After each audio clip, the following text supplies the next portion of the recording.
Hi, friends, and welcome back. It is the time period right now between Christmas and New Year's, and I've been chatting with some folks that are really struggling with resting and with sleeping. And there's a lot of different reasons why that's happening at this time of year. So today I wanted to focus on sleep and rest and what you need to know about sleep and rest during the start of the winter season and actually moving fully into winter. What is going to happen with our sleep, and what ideally do we want to be happening with our sleep? And then what are some things that we can do to help with that? So, the first thing that I want to talk about is a word that I learned this week, and it's a Norwegian word. It's Romule, and it refers to this time period between Christmas and Epiphany, so the very beginning, a couple of weeks of January. And the word's translation actually means Christmas space or Yule space, and it is similar to the Danish word that you've probably heard that's very popular right now, which is hygge, meaning warm, cozy nights at home with family around the fire, time to read, time to rest. So, Romule is a similar concept. It's that we're going to give ourselves space right now for this period of time to look a little bit different than a lot of the rest of the year. Now, even if you are not a person that celebrates Christmas or Epiphany, this is still something that you can glean information from. And what it's pointing out to us is that every season is not the same. We are different in every season. And this is also what Ayurveda and traditional Chinese medicine and many other ancient wisdom traditions from around the world teach us, is that we are not the same in every season. Every season we have things to leverage, and every season we have things that we're going to want to minimize. So as we're going into winter now, we've just passed that winter solstice. Our dominant element is changing. We are now into the element of water. Our purpose in winter is to store and to rest. And especially if you're in the American mindset, where we're expected to be the same every day, where productivity is valued above everything else, this purpose in this season is going to be a little bit more challenging to you.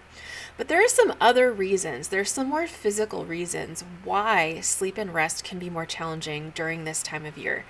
The first is that if you live pretty far north, right now you're not seeing a lot of sunlight during the day. And what this can lead to is disruptions in our circadian rhythm. Our circadian rhythm is basically the operating system for our rest and our awake schedule. And it also helps to tell our body when we need different substances released for our body to know it's time to do certain functions. When we have so little sunlight and we're spending less and less time outdoors, just that alone, just the change in light, can sometimes disrupt sleep for some of us. Here are some suggestions that I have for this. First of all, you're going to want to try to get out and get a few minutes of fresh air and sunshine every day. Just a little bit of contact with nature can really help to reset those circadian rhythms. Then also being aware that any kind of artificial lighting, but especially blue lighting, is going to be especially disruptive to the circadian rhythms during this time of year when we already have so little sunlight. Because what's happening is like there's a little bit of that sunlight window during the day, and the body's like, okay, this is when I'm supposed to be awake, and then it gets dark earlier. And traditionally, we would want to be sleeping more this time of year. We're able to conserve resources that way. We're able to use less heating that way. I'm talking like if we're still living a subsistence sort of existence. Traditionally, this would be something that is a leverage point for us, that we have less sunlight during this cold time of year. We can actually basically hibernate a little bit. But what happens in the modern world is that as soon as it gets dark outside, we flip on the fluorescent lighting, we turn on our devices, or we still have our devices on, the TV's on all the time. All of these things offer forms of light that our brain, especially our pineal gland, may start to interpret as, oh, the sun's back out. And so it's going to want to keep us awake, even though our body needs to be thinking about sleep as it starts to get dark. Now, there are different things that you can do to help minimize that blue light. A really, really simple thing. If you happen to be an iPhone user, you can go into your settings and then go to display and brightness. And there is a setting in there called night shift. Turn the setting of night shift to sunrise to sunset, or sunset to sunrise. I can't remember which one it is. And what that will do is that will turn down the power of the blue light on your display when it's dark outside. And that way your phone or your iPad is not going to give that message to your brain that it needs to stay awake. There are similar programs for your computers and other devices. I know some people get different glasses that they wear at night to help block some of the blue lighting from the TV screen, and there are other resources that are available to deal with that blue lighting issue. This is one of the things we go deeply into in my one-on-one VIP coaching, especially if you're struggling with any kind of hormone imbalance, any kind of stress management, or if you're really struggling with your sleep patterns. So this is a really, really important thing to be thinking about, and it's something that a lot of us don't consider that it's going to have that big of an impact, but I assure you that it does. Along with this, you're going to want to minimize any kind of light form in your bedroom. So if there's an alarm clock, if there's an essential oil diffuser, if you have light coming in from the street, you're going to want to block as much of that light, turn off devices, and remove them from the bedroom, because any amount of light, even if your eyes are closed, your skin has light receptors, believe it or not. Any amount of light, your body can start to interpret as, oh, we're supposed to be awake now. Your body's trying to help you. This is what I was telling my friend last night. Your body's actually trying to help you. It's actually trying to do what it's designed to do. It's just getting mixed signals because of the environment that we're surrounding ourselves in. So that is area number one to look at if you're struggling with sleep and rest. The second is let's talk about some herbal things that we can do to help to support sleep when it actually comes down to sleep itself. So there's a tool that I'm going to show you that I've been using, for 5 years now. It's one of my favorite herbal elixirs. It's called Sleep Support and Renewal. And what this is, it's just a spray. It's a sublingual spray that you're going to use under your tongue about 20 minutes before you want to be asleep.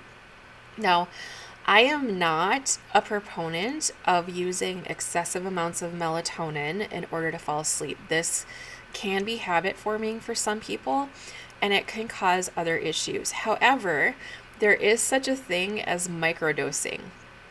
And when we're microdosing, we're just giving our brain the suggestion that, hey, remember that we do that sleep thing? Remember that we're supposed to be getting tired? So I love this sleep spray because it has a little tiny bit of melatonin, not very much at all. But then it also brings in herbal support from herbs that are nervines and that are nervine sedatives. So we have tart cherry, we have lemon balm, we have chamomile, and then we have valerian. These are herbs that I commonly am recommending to clients or mixing up for clients as teas, but you don't always have time for that every night. So I love to use this about 20 minutes before I go to bed. And in my routine, my personal routine is to use a sleep spray, and then I go and I take a hot shower, but I do it by candlelight. I don't keep the regular light on in my bathroom. I actually use a Himalayan salt lamp. It's just very warm lighting, very calming, and I don't like to have that overhead lighting on at all when I'm getting ready for sleep. So I take the shower, I get all warm and cozy, and by then the sleep spray has kicked in and I sleep like a freaking baby. And I can tell you that I do track my sleep occasionally on different sleep apps, and this makes a tremendous difference, not only in being able to sleep at all, but also in the quality of sleep that I'm getting. So this is one of my very, very favorite tools to use for sleep. And I actually find it to be the most important to use during the two extreme seasons. So during winter, when we don't have very much light at all, but then also during summer, we almost have too much light, and that is also disturbing for a lot of people. So I definitely recommend it for those two seasons. I personally use it all year round and love it. Another herbal tool that you can use, and this is kind of area number 3 to be looking at, is to begin to incorporate those herbal teas in as part of your evening routine. Teas are one of the most effective ways to administer herbs, and they're also one of the most enjoyable ways to administer herbs. And just like in the sleep spray, I'll put the link for that in the show notes, by the way. There are different types of herbs that can really help to enhance a sense of restfulness, of stillness and calmness in the body. And they do this in a way that doesn't leave you feeling hungover in the morning. They do this in a way that they are bringing extra nutrients into the body that the body is maybe missing out on right now. Now, we've just come through the holidays, and that means for a lot of us, there's been a lot of indulging. Maybe there's been a little bit more sugar than normal. Maybe there's been a little bit more alcohol than normal. I know for myself, my sleep patterns were highly disrupted during the Christmas holiday, and what all of that can do is it can actually raise your stress levels. It can raise your cortisol and your adrenaline levels, mess with your blood sugars. Both of those things are not great for cultivating sleep or rest.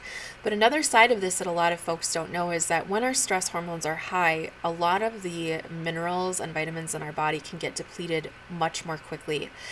And even over a short period of time, depending on what my pre-existing stress level was before going into a season of celebration, I might find myself more depleted on the other side of that than I expected. So teas are an amazing way to sort of refeed the different systems, to tonify those nerve tissues, to help to calm the brain down. An example of a tea that is so easy to blend up, you can source these ingredients from Mountain Rose Herbs.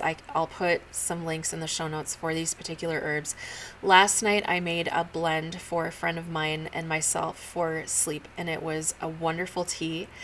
And it was a blend of 1 part lemon balm or Melissa, 1 part lavender buds, and then just a dash of homegrown chamomile buds.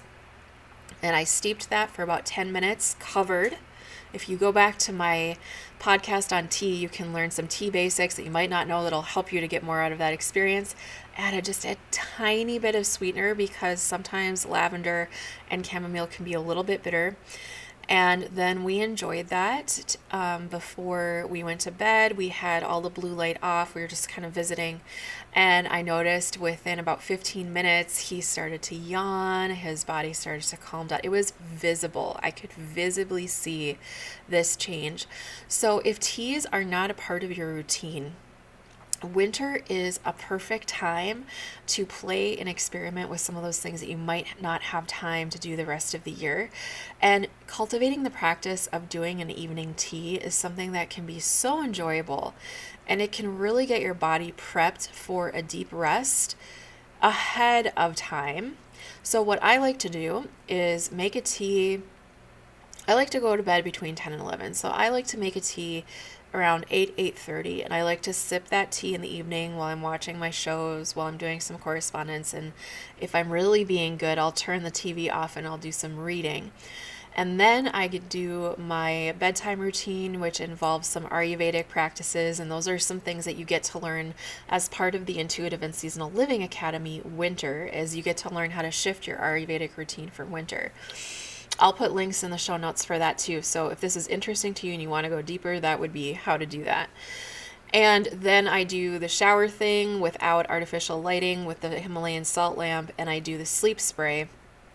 The combination of those things is a game changer for not just being able to sleep, but my quality of sleep and how I feel when I wake up. I actually feel rested and restored when I wake up, when I practice a sleep routine like that.